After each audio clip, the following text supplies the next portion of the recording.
Whoa. Hello. Zero Day. Netflix thriller or future documentary? I just binge watched all 6 episodes yesterday. I've been waiting for this series to come out, and I was like, yeah, this is pretty good. I binge watch all 6 episodes. I take notes, and I have so much information to share with you folks and comparisons and parallels. So I would say, buckle up, Buttercup. Let's go. And remember, this is for entertainment purposes. This is a live action role play. Any similarities are pure coincidence.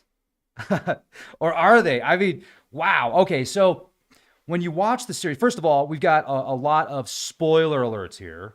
So if you are planning on watching the series and you want to watch the series with no knowledge of it except for what you've seen on TV, like the previews, you may want to watch that and then come back and listen to this, because so much in that series parallels warnings that have been presented for the past, well, let's just say since 2017.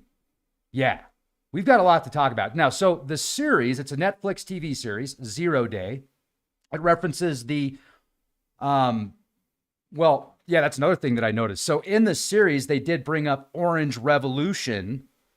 What do you think about when that's mentioned? Well, the Orange Revolution, this is even more interesting, in Ukraine during a cyber attack. So let's just get into this. So the series itself, Zero Day, is an American political thriller television series created by Eric Newman, Noah Oppenheim, and Michael Schmidt for Netflix. It's got Robert De Niro in it. It has some awesome actors, awesome actresses. But the series is a conspiracy thriller implicating the highest levels of U.S. federal government.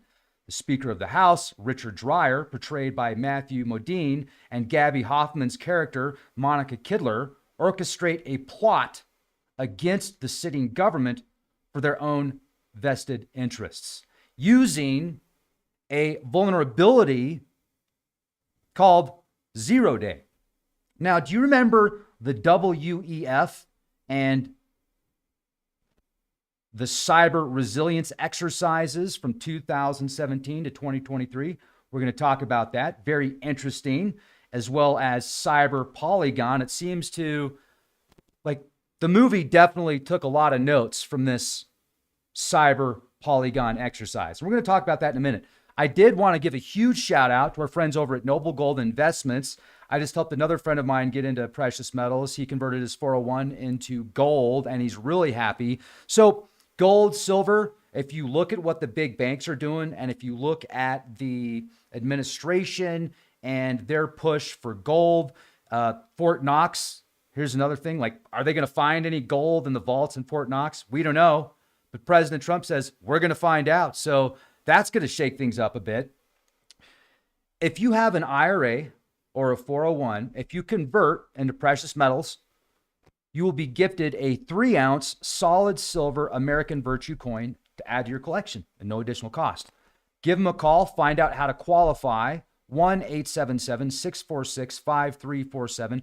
Precious metals, gold, silver, platinum on a tear. Now, obviously, there's never any guarantees. So look at what the big banks are doing. You'll thank me later. I think they're even offering, not only are they giving out that 3-ounce coin if you qualify, but the latest book called Silver is the New Oil by Colin Plume. It's a great read. It's a quick read. It's definitely something you want to read.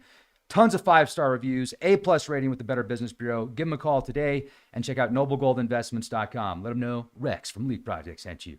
Okay, now let's get into this. Where should I start? Well, let's start with this. I've got notes, and I was able to send my friend notes last night as I'm binge watching the series. I start watching the series at, like, I don't know, around 7:00, and then I'm starting to get tired around episode 5, and I'm like, no, man, I got to watch this whole thing in one sitting and sharing it with you. So in the series, at the beginning, there is this software glitch or it's basically a hack on all communication systems. You've got train derailments, communications are shut down, transportation shut down, airplane crashes, all mobile devices are disabled, whether it's an iPhone or an Android, and everything shuts down for 1 minute. During that 1 minute, major chaos ensues. And then when it turns back on, it says, warning, it could happen again. So there's this tech CEO that finds these vulnerabilities working with several politicians for a coup. And let's go back to the description here. So in the series, Panoply, she's this like tech guru. She's this tech guru that has billions of dollars, and 80% of her apps are on people's phones. So what they do is they use this wireless update on these phones to create this glitch, to shut off everything for a minute. And she's a key part in this series. Now, her apps were instrumental in spreading malware and causing a catastrophic cyber attack called 0 Day. In the series, it killed over 3,400 people, panics millions. Federal agents eventually linked Panoply to the attack through an employee and moved to arrest Kidler, although she was later found dead in her cell, likely silenced by Dreyer to cover his tracks. Now, Dreyer is a hedge fund manager. He's got somebody working on the inside right underneath Robert De Niro, which is the former president. The sitting president in this series looks so much like Kamala Harris, in my opinion. And obviously, I'm sure they did that for a reason. But Angela Bassett is President Evelyn Mitchell in the series. She does a great job playing the role. Now, she appoints, after this event happens, right? So everything gets shut off for a minute. Major chaos ensues. People are freaking out. Nobody knows what's going on. Then they want to blame it on the Russians, of course. First thing, blame it on the Russians. And there are Russians involved. There's a Russian secret agent involved. And then there's some super hacker that worked for the government. So he's basically, like when they look his face up on these surveillance cameras and stuff, it comes back and it says access denied because he was a part of some project doing some hacking operations. So he's working with this Russian dude, but that's only a small part of the puzzle. So in doing so, you've got this major uproar. People want to know what's going on. The president appoints a new governing body to find out who's behind it. And they give this governing body, like this governing body, just pretty much unlimited power. The Bill of Rights, gone. Mass arrests, no problem. Warrants, don't need them. Enhanced interrogation techniques, yes, all on the table now to find out who's behind this 0 Day attack. So, Robert De Niro plays, once again, he's the former president. He served for 4 years. Interesting, right? And his name is George. I thought that was also interesting. He's former CIA in the series, and he's retired at the time when he's appointed by the sitting president, Evelyn Mitchell, to take over this new council, or this new governing body that can go pick people up out of their house in the middle of the night, put a bag over their head, take them to a black site, and then question them and keep them there indefinitely if they so choose to. All right. So then Robert De Niro's daughter is, she plays, or I'm sorry, let me repeat, not Robert De Niro, former President George Mullen. George Mullen, played by Robert De Niro. George Mullen's daughter is also in politics, and she's working for the other side politically. And she's working for Mullen, right? No, not Mullen. She's working for Lyndon. No, I'll get back to that in a minute. Anyway, She's working for the other side of the political spectrum, and she's questioning her dad because now her dad is running this new operation with unlimited powers, and she's talking about constitutional rights, etc. Well, they basically start rounding people up that are connected to this hacking operation called the Reapers, and it was kind of a witch hunt. They were going to bomb the Russian oil fields in retaliation because at first they think the Russians are behind it. And there's this major hedge fund manager, which I think is actually, yeah. So Robert Linden is the hedge fund guy that's making tons of money shorting certain industries. And he's a part of this, but just a small piece of the puzzle. And then there's another character that's working for, where's this guy? Yep. So Roger Carlson is working right underneath George Mullen as basically his right-hand man. Well, Roger has ties with Robert Linden. George Mullen doesn't know about this. And Robert Linden is trying to get insider information and send false information to Roger to give to President Mullen so that they will bomb Russia so that he can short these oil fields and make tons of money. And then you've got politicians on the other side that are trying to create this coup. And they're the ones that are actually behind the working with Monica Kidler. They're the ones behind this flaw of 0 day. They make this whole thing happen. They think by doing so, they can get the power back to them and get rid of fundamentalism and get rid of extremism and get rid of all of these extremes on both sides and create a more balanced approach to the nation. Well, in doing so, just that 1 minute, shutting off power for 1 minute, shutting off communications for 1 minute, etc., hacking into the vulnerabilities of different software programs from an Android to a Linux, causing over 3,400 casualties.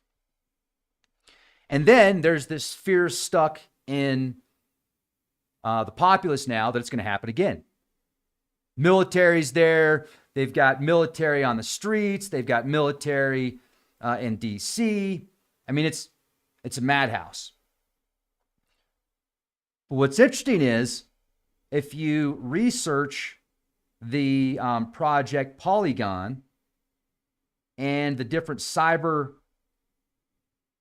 Polygon, World Economic Forum initiative to strengthen the world's cyber resilience, the WEF discusses cybersecurity issues, reports on cybersecurity news, etc.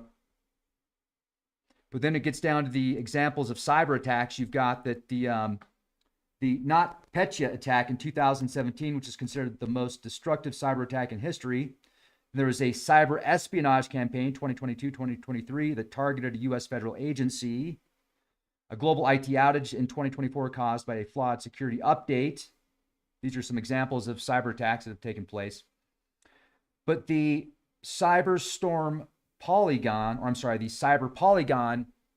is very similar to the series. So if you read the initiatives and if you read about what they were doing as far as these exercises, and then you go watch this series, then it starts to make sense. Okay, well, check it out. In the series, it reminded me of Stuxnet. Do you remember Stuxnet? So Stuxnet basically could hide in code and rewrite itself. So when they would scan the code, it would appear to be a part of the original code. In this series, this flaw reminds me of Stuxnet 3.0. That's what it reminds me of. And also in this series, there's this, it's kind of like the Havana syndrome. It's a certain project. What do they call this project? Proteus. Yeah, Project Proteus. Look into this. Tell me if you think this could be similar to the Havana syndrome. Now, Robert De Niro playing the President Mullen in the series, he's going through like dementia. And when there were certain times that he thought he was actually being messed with by this Project Proteus, because it's a refined neurological weapon that can be used with pinpoint accuracy that can create the symptoms that he was dealing with at the time. So basically, Mullen is head of this operation to find out who the culprit is. They almost bomb the Russian oil fields, and at the very last minute, they don't, because they find out it isn't Russia that's behind this. The one agent was basically just making a bunch of money out of the situation. It wasn't the official Russian government. So that was Russian that was working with it, and also working with the American that was the hacker that I was talking about earlier. So the more they dig, the more they find out the tech guru. Where's she at here? Monica Kidler was the mastermind as far as figuring out these vulnerabilities. So she figures out the vulnerabilities. They do it for 1 minute. They've got several politicians on the other side, even Mullen's daughter behind this. And the closer they get to the truth, when they find out what's really going on, towards the end,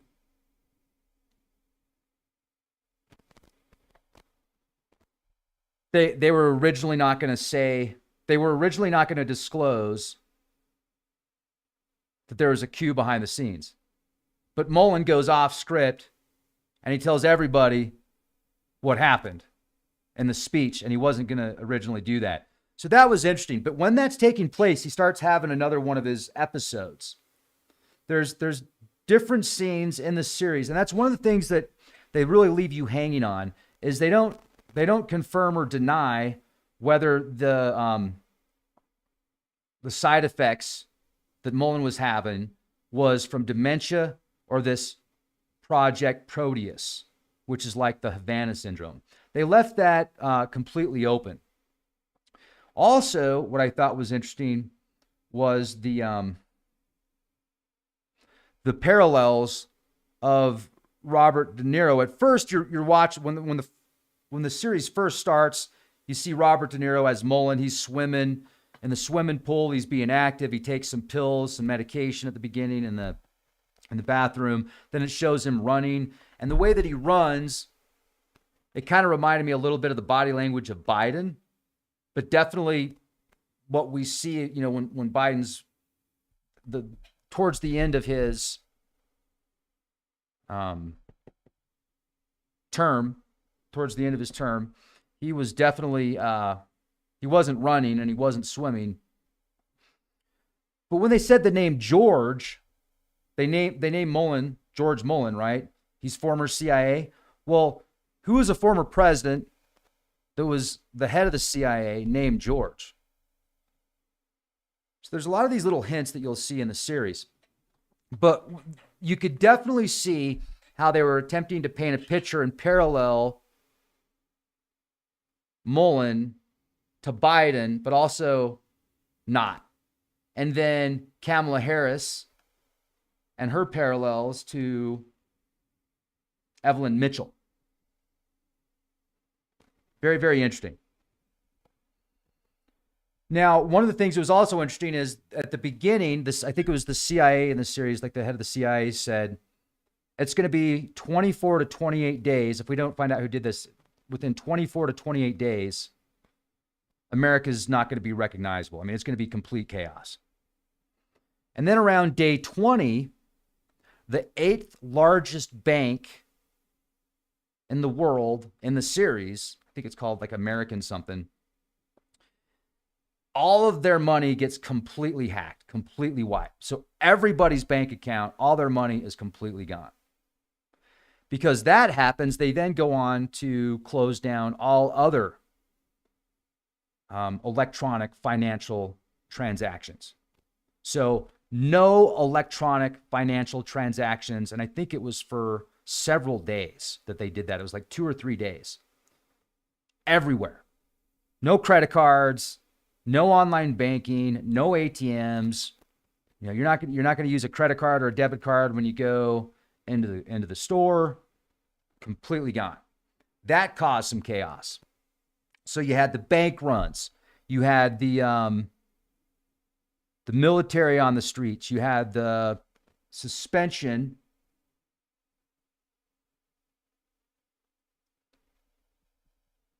of the Bill of Rights, habeas corpus, the suspension of habeas corpus, warrantless roundups. And how many of you, growing up, I don't know if a lot of you grew up in a religious environment or not, where, because there's a lot of that end of world programming in religion, especially Revelation. If you read the book of Revelation, talking about the mark of the beast. And so I had, since I was a little kid, not by my parents, because my parents are, they were never like that. They've always been super, super cool in the world of religion and stuff for their own reasons. Like they've never been fundamentalist or anything. They question the narrative. But I remember being warned by a friend of mine that he said his mom used to work for the FBI and that they were going to have in the future these, now this is pure allegation. So, or not, this is pure, I don't know if he was telling me BS or not, but he was like, yeah, they in the future, they're going to have these checkpoints and they're going to have different monies at different checkpoints. You're going to have to transfer over, which I think has been now more into the digital side of things, but mass surveillance and then the mark of the beast. And if you don't take the mark of the beast, then you get rounded up and blah, blah, blah, blah, blah. Now, a lot of that I think is perception, and whether or not this is going to happen or not, I don't know. But the series did a good job taking from that pool of thought and sprinkling it into the plot of the show. And with what's going on right now politically, there's this huge shock and awe in politics, right? We're seeing more executive orders. President Trump is on track to sign more executive orders in this next term than probably any president, except for maybe, I think, Roosevelt. But even there, big change. Government oversight, big change. Doge, big change. Technology, drones, blockchain, digital currencies, cryptocurrencies, auditing Fort Knox gold vaults potentially. There's so much that we're seeing take place. And it kind of makes you wonder, how close are we to a scenario where potentially there could be some adversary, whether foreign or domestic, that would cause something similar to unfold? Let's hope that this isn't as accurate as The Simpsons seems to be sometimes. I remember the Leave the World Behind film came out, and I didn't watch that for 2 or 3 months until after it came out, and then I did my own interpretation on it. But I really wanted to watch the series last night when it came out, and I thought, you know what, I'm just going to watch every single episode so that way I can see what happens from the very beginning to the very end in this live action role play here. And then I started thinking, oh, okay, so now I've seen that. And then I thought about the Cyber Polygon Initiative, the defense. So listen to this. According to information available, the World Economic Forum 2023 focused on promoting cyber resilience exercises that involve collaborative efforts between public and private sectors, particularly highlighting the Cybercrime Atlas Initiative, which aimed to map and combat cybercrime through sharing threat intelligence across organizations like cybersecurity companies, law enforcement, and businesses. This initiative was launched during the WEF's 2023 annual meeting. The WEF emphasized the importance of cross-sector collaboration to tackle cyber threats, bringing together diverse stakeholders to share information and develop coordinated responses. And a key initiative launched in 2023, this platform allows for the mapping and analysis of cyber criminal activity by sharing threat intelligence across different entities.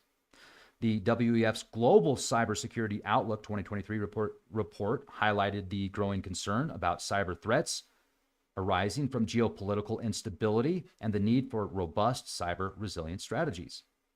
The WEF also conducted exercises targeting specific industries like energy, manufacturing, focusing on building cyber resilience within their operational technology. Cyber Polygon.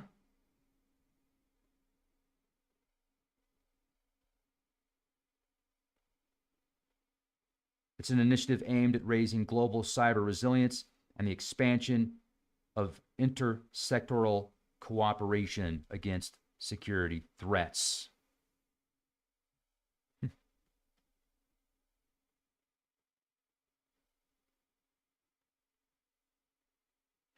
Okay, so in the series, there's the Maiden appears in the series when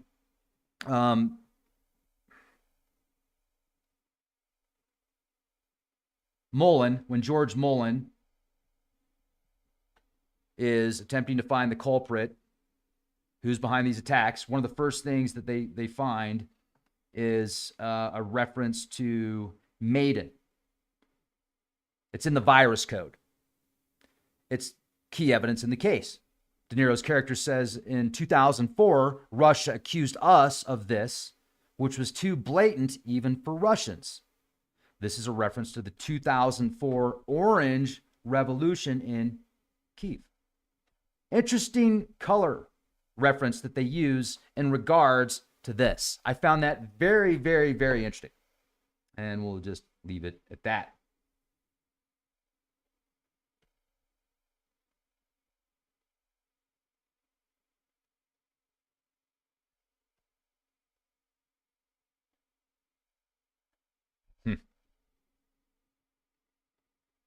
Wow. Live action role play.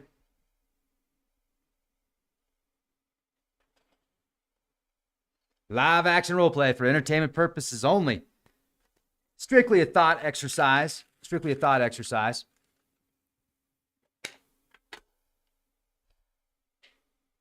I wouldn't be surprised in watching this series. Like, you can tell which organizations are portrayed as the good guys and which are portrayed as the bad guys. And I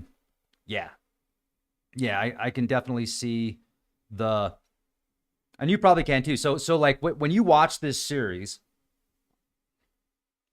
who appears to be the good guy and who appears to be the bad guy? As far as let's say that there's a left and right in the political spectrum, and then you compare the characters to certain political figures and which side they're on, and which agency, etc. It starts to subliminal programming is very, very powerful. So, and it gets to the point where myself personally, I have to really look at things from like a Hawkeye view and really step back and not have my own personal bias on something.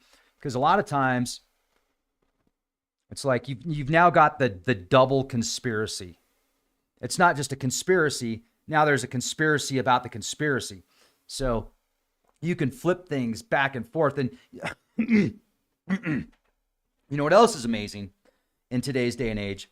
If you go back and just read through some of the comments where I talk about certain like political structures, even from a neutral standpoint, and that's like I'll bring it from a neutral standpoint, and you'll read the comments, and half the comments will be right, half the comments will be left, and they both have their own personal beliefs and reasons for hanging on to that thought. Like, does that make sense?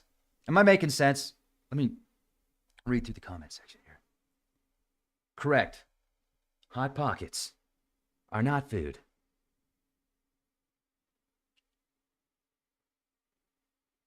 The Amish. You got to love the Amish. I think we live in amazing times, personally. I think it's fascinating when the media is so, like, they've got their finger on the pulse so much that they can take actual events and what is going on in the world at that moment or in the next 2 to 3 years, like project, okay, this film's going to take 2 years to make. This TV series is going to take a year and a half to film, and then 3 months to 6 months to get out onto the media platforms. So let's project 2 years ahead from now. I'm just fascinated with how well the media seems to link up with the entertainment industry, the news spectrum, and all these different variables. It's like these pieces get put together and you've got this puzzle, and the pieces sometimes fit perfectly. It's pretty remarkable. It's pretty remarkable. So I don't think I have a full understanding of everything that's going on behind the scenes, because we're just being given bits and pieces. We're not actually there. So for me to say, yep, that's right. They're doing that. They came out with this TV show to tell us what's going to happen in the future. I don't know. Maybe it's more like, hey, there's a potential that this could happen in the future, and we want to bring that out to the masses so that they know, so that they can prepare, and maybe we can offset this type of scenario. Maybe a few of these things are going to hit, but the other ones won't, because now people are aware of it more, and then it's going to make us better at what we do. It's going to make us more efficient, and we're going to, like this whole artificial intelligence, humanoid robot / human / workforce. And then you've got people freaking out that humanoid robots are going to take over all the jobs, and that people are going to have to live on a universal income, and we're going to become obsolete. Well, why don't we do what we do? Why don't we do what we do? Yeah, let's do what we do. What I meant to say. Oh, man. Hello. What I meant to say was, why don't we do what we're good at? Like, robots are amazing. They can, they will do their work from 9 to 5. They will do their work 24/7. All you have to do is keep filling them with energy. Whereas people, we're more abstract. We may have a day where we don't want to go to work. We're going to tell the boss that, oh, yeah, I don't want to go to work today, boss. I'm not feeling that great. But really, we're like, going out and doing something because anyway, you know what I mean? How many playing hooky? So, because we're people, we're different, we're unique. We need to figure out a way to stay on that like abstract / unique / we need to be here. We need to be here. If it's all freaking robots and then a select group of psychopath trillionaires living through these robots, and and then you've got it's just no. That's boring as hell. Like, first of all, I get the whole let's all work together and let's all be happy and kumbaya. It's amazing. Yeah, that's great. That's great. But having unique experiences gives us the ability to be amazing at art, to be amazing with music and creativity and coming up with ideas and like actual miracles, things that we still can't explain, so we label them as miracles. We're very unique. So give yourself some credit and realize that without us, if you've got this robotic Borg interface, it would be freaking so boring. Like, it would turn into this just blah, grayish oil slick on a road that is just like, not even oil slick, because an oil slick would have like a rainbow of colors. Imagine more like genetically modified glyphosate, E. coli feces, this, blah. No, we're pretty cool.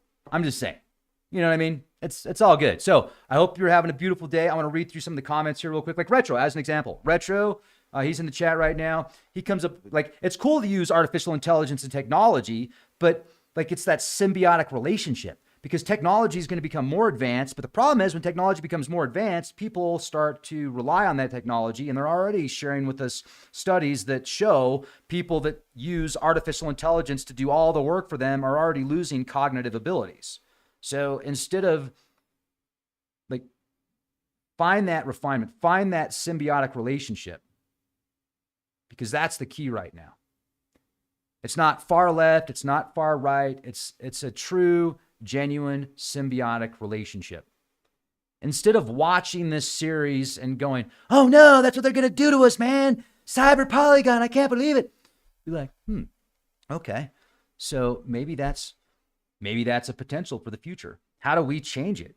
How do we be the change we want to see in the world and provide enough input to where that will change? Clearly, that's where you got to use your mind.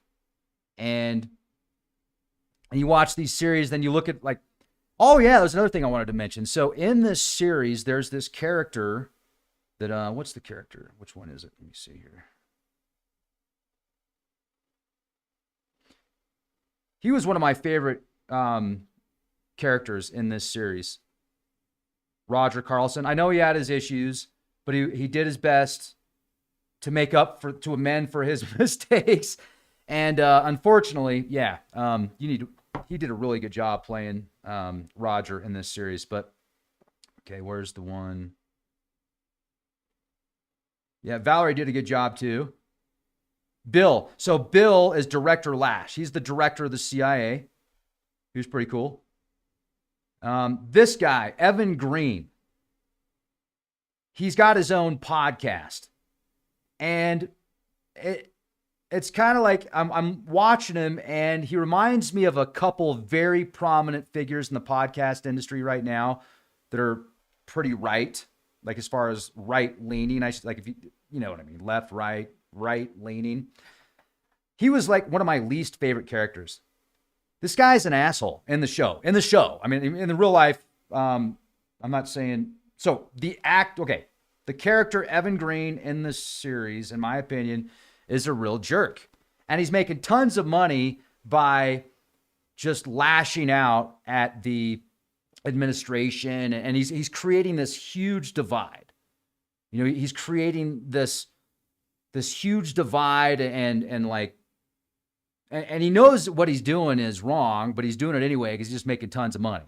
And he just feels like this hot shot. So he gets picked up in the series as a potential culprit behind the event, because some of the people that are fanboys of him were a part of that Reaper group. But anyway, so he has a completely different outlook on things when he comes out of the enhanced interrogation room. Anyway, it's pretty messed up. I don't think he deserved that, but he's an a-hole in the series anyway. But not a lot of people deserve that enhanced interrogation shit, man. That's pretty intense. But yeah. This is the bad guy, Richard Dreyer. He's like the main culprit behind the coup to get this whole thing happening because he wants to be the next president. So it's a very, very interesting series, folks. You should watch it. And I don't know if you were able to, I've been kind of all over the place here in this presentation, but I'm trying to put all the pieces back together here. So bring it on back. Price is right. Battlestar Galactica is good. Yep. He was there, you know, and actually, let's talk about that for a minute, because the podcast guy, he did say a lot of things that seemed to be true. Like he was telling a lot of truths in there. Like he was bringing up the fact that there are these hedge fund dudes making tons of money, shorting certain industries 2 days prior to it happening, but nobody was questioning that person. Everybody's going after the locals, right? And so they made you think about that. There was one scene that I thought was totally freaking cheesy, but they got their point across, was when George Mullen, this is the day after 0 day. So 0 day is the day when all of this happens. 1 minute, all communications shut off. Then they turn back on. 3,400 casualties because of that. And a domino effect. So the next day, De Niro/Mullen goes on scene to in New York And he's talking to some firefighters, and he's like, "Hey, what can I get? What can I get you? What do you need?" They're like, "Hey, we need more still cutters." He's like, "Okay, let's get these guys some more still cutters." And then because they're trying to there's people stuck under the road from what happened, so they're trying to get them. And then there's this mob of angry people that are trying to break through the fence there, and they're like, "You guys suck, man. We don't trust you," and blah blah. They made him sound like your typical right-wing hardcore conspiracy theorist that reads like everything on the internet that they think they pick and choose what they want to be real. And so they played that kind of cheesy, but the speech was okay that Mullen gave. The speech was okay, but I was like, okay, yep, that's what they're doing. They're attacking the conspiracy theorist in this episode, but then they're kind of like softening the blow on the conspiracy theorist, because he's like, "Look, I know you don't get it. I know you don't trust us. I know we've made mistakes in the past, but we're trying to figure this out right now, and we don't know what's going on." And then the firefighters and the crowds are like, "You're right. Yeah, you're right." So it was an all right pep speech. And then because of that speech, that's why the sitting president, Evelyn Mitchell, decides to appoint George Mullen, the previous president, as the head of this new commission that has unlimited powers to round people up to find out what's going on, basically. So that was interesting. So that was kind of the start of him being the new leader, the new hero to fix America's problems. Yeah. So what else we got?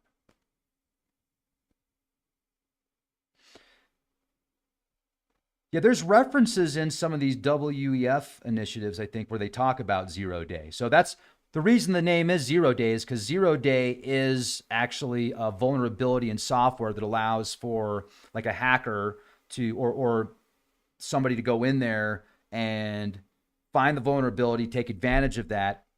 But what was so unique about this reset or this 0 day, I should say, is the software, the mechanism that they used, it was able to knock out 80% of the, well, not 80%, all of it, but 80% of the phones had this software already installed based upon some type of app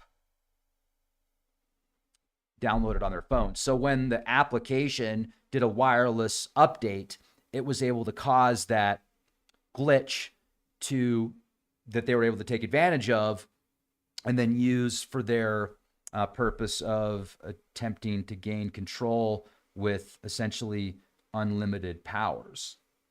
Yeah. But once again, I want to talk more about this, Proteus. They brought up Proteus, Operation Proteus. And at first, Mullen, De Niro's character, thought that Proteus was actually the virus itself, the computer virus, the computer vulnerability. Later on, he finds out that Proteus is similar to the Havana syndrome. It's like a very refined, pinpoint accurate neurological weapon that can be used remotely. And so there were many times that De Niro / Mullen, George, let's call him George would be in a press conference. He would be talking to cabinet members, or he would be in the middle of something and he would start hearing loud music and things would start glitching in his mind. And at first you're like, oh, does he have dementia? Is there something going on? What's he dealing with? But then as the series progresses and they start talking about Proteus, the symptoms that he has are the exact same symptoms that this project Operation Proteus can cause. Hallucinations, anger, change your personality, see things, and all of that was happening to him. So then towards the end of the series, there's this bird feeder at his house that's like half full of bird feed. And he keeps bringing up the bird feeder in the series. Like, The birds are eating all the bird feed. I swear I put bird food in there yesterday and half of it's gone already. They must be hungry. Well, towards the end of the series, he picks up the bird feeder, breaks it open, and he finds this because as he's running past this bird feeder, because he does exercise every day. He's running every day, swimming every day, staying in shape.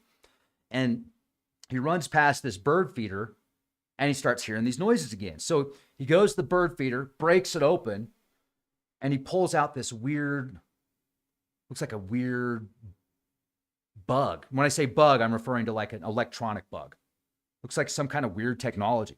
So he takes it and he gives it to somebody to go check it out to see what it is. And then the next day they come back and they're like, well, we don't know. It could have just been something that fell in your bird feeder. It could be Proteus. We just don't know. So they didn't even know. So they leave you hanging on this whole Proteus thing. Like, well, maybe they were hitting him with Proteus. Maybe it's just dementia. Find that very interesting that they mentioned this operation, but they left it so, like they certainly didn't close the loop on that. That's an open loop right now. So I want to hear your thoughts about the Havana syndrome, Proteus, and then the computer virus. I thought it was interesting that they named, there was something in the computer virus, Maiden, and they were able to reference the Orange Revolution in Ukraine. What's going on over there right now? That's pretty wild. Very, very interesting, ladies and gentlemen. We live in amazing times. Amazing times. And Stuxnet, you've heard of that. And Proteus.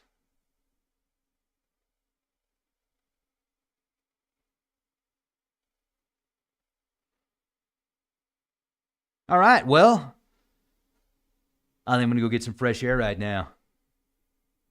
Put my feet in the snow. There's a little bit of snow out there, so I'm just gonna cool off because it's getting hot in here. Is it hot in here? Or is it just me? I'm sorry. I'm not sorry. Have a beautiful day, everybody. Thanks for watching. Check me out over on Patreon. We've got some awesome content over there. And hit that bell for all notifications. Will you do me a favor and hit that thumbs up? The algorithms need some love too. Leave a comment in the comment section. Would you do me a huge favor and share this video? Share the videos out because, yeah, that helps. And you're awesome.